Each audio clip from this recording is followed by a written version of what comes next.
سال کے 365 دنوں میں سے چند دن اس تیز رفتار زندگی کی الجھنوں کو سلجھانے کی خاطر زندگی کے بلیک اینڈ وائٹ شب و روز کو اس کائنات کے خوبصورت رنگوں میں رنگ دیجیے۔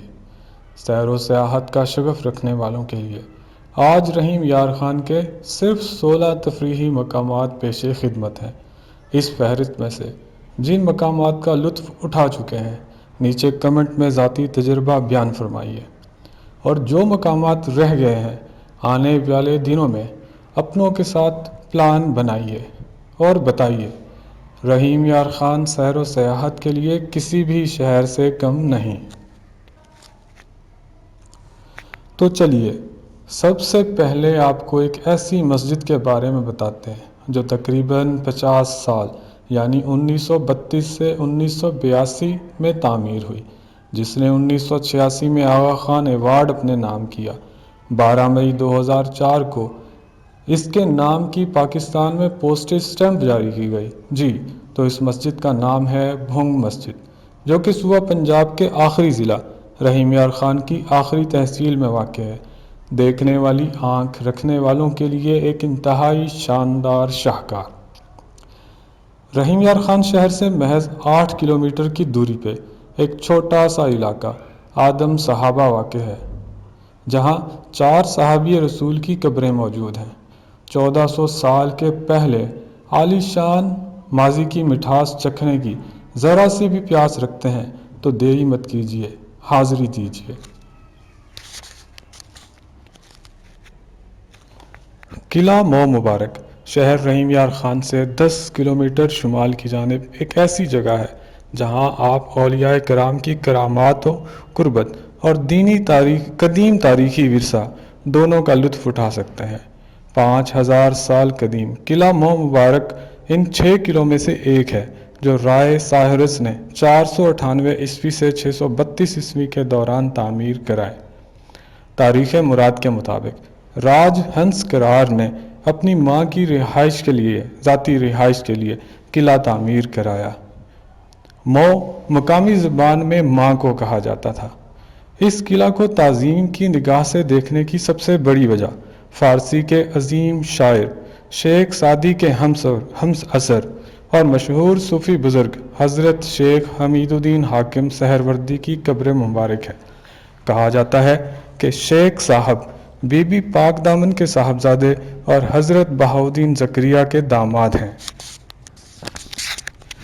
انتہائی مصروف زندگی سے فراغت کے اوقات میں بچوں کے ساتھ آپ وائلڈ لائف پارک رحیم یار خان بھی جا سکتے ہیں۔ 1985 سے 1987 کے درمیان 2.986 ملین روپے کی لاگت سے تعمیر کیا گیا ہے۔ جنگلی حیات سے محظوظ ہونے کے ساتھ ساتھ شہر کے قلب میں ایک عدد سٹی پارک بھی موجود ہے، بچوں کے لیے ڈھیر سارا تفریح کا سامان لیے ہوئے۔ انگلی ٹیڑھی کیے بغیر بچوں کی خاطر جیب ڈھیلی کرنے کی ذرا سکت رکھتے ہیں تو رحیم یار خان میں پچھلے کچھ عرصہ سے حاضر ہے پلیئر لینڈ۔ شہر کے شور سے دور ابو ظہبی روڈ پہ موجود ہے ایک ایسا پارک شیخ خلیفہ پارک، جہاں آپ مہکتے پھولوں کے ساتھ ساتھ چہل قدمی کر سکتے ہیں، جہاں بچے بے فکر اٹکیلیاں کر سکتے ہیں، بالکل فری۔ جب نکل ہی پڑے ہیں تو کیوں نہ غروب ہوتے سورج کا نظارہ صحرا میں کیا جائے۔ شہر سے تقریباً 20 کلومیٹر کی مسافت پہ صحرا براجمان ہے۔ زندگی میں کم از کم ایک بار ضرور ڈیزرٹ نائٹ دوستوں کے ساتھ انجوائے کیجیے۔ صحرا میں عالی شان محل کا اگر خواب کبھی دیکھا ہے تو حقیقت میں یہاں سے آپ ابو ظہبی کے سلطان شیخ زید بن سلطان کا عالی شان محل صرف دیکھ سکتے ہیں۔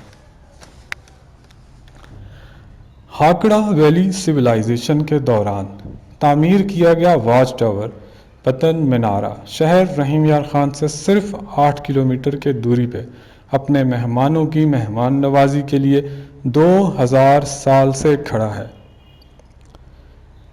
صحرائی سفر سے گر اکتا جائیں تو ایک گٹھ بیری جھیل آپ کے استقبال کے لیے حاضر ہے۔ شہر سے 90 کلومیٹر پہ ایسی خوبصورت جھیل جہاں آپ کشتی کی سواری کا لطف بھی اٹھا سکتے ہیں۔ جھیل کے قریب ہی پاکستان ہندوستان کے بارڈر کے قریب دادی کرم خاتون کا مزار بھی ہے۔ صحرا کی مزید خاک چھاننے پہ رحیم یار خان میں آپ کو ایسے قلعے بھی ملیں گے جو ازل سے صحرائی ویرانی کی نفی کرتے نظر آئیں گے۔ 1695 میں راول بھیم سنگھ نے قلعہ اسلام گڑھ تعمیر کرایا۔ یہ قلعہ بغلا کے قریب شمال مشرق میں 46 کلومیٹر کی مسافت پہ واقع ہے۔ خانپور سے 40 کلومیٹر شمال کی طرف چولستان میں واقع ضلع خیر گڑھ 1189 میں اختیار خان کے بیٹے حاجی خان نے تعمیر کرایا۔